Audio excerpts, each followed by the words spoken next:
بسم اللہ الرحمن الرحیم۔ فرمان مولا علی علیہ السلام: اگر کوئی تم کو صرف اپنی ضرورت کے وقت یاد کرتا ہے تو پریشان مت ہونا، بلکہ فخر کرنا کہ اس کو اندھیروں میں روشنی کی ضرورت ہے اور وہ تم ہو۔ حضرت علی علیہ السلام نے فرمایا، جو شخص تمہارا غصہ برداشت کر لے اور ثابت قدم رہے تو وہ تمہارا سچا دوست ہے۔ نماز کی فکر اپنے اوپر فرض کر لو، خدا کی قسم دنیا کی فکر سے آزاد ہو جاؤ گے اور کامیابی تمہارے قدم چومے گی۔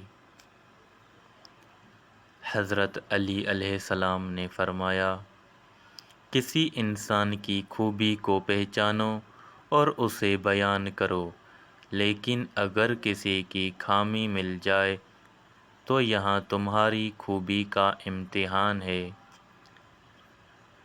مولا علی علیہ السلام فرماتے ہیں، جو چغل خور کی بات پر اعتماد کرتا ہے وہ اپنے دوست کو اپنے ہاتھوں سے گوا دیتا ہے۔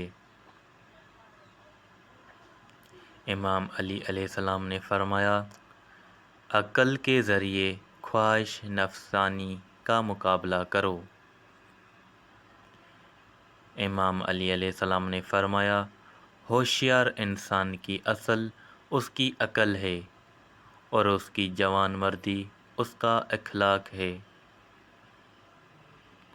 امام علی علیہ السلام نے فرمایا، انسان کی اصل اس کی عقل ہے اور اس کی عقل اس کا دین ہے۔ امام علی علیہ السلام فرماتے ہیں، ہر انسان کی قیمت اس کی عقل کے مطابق ہے۔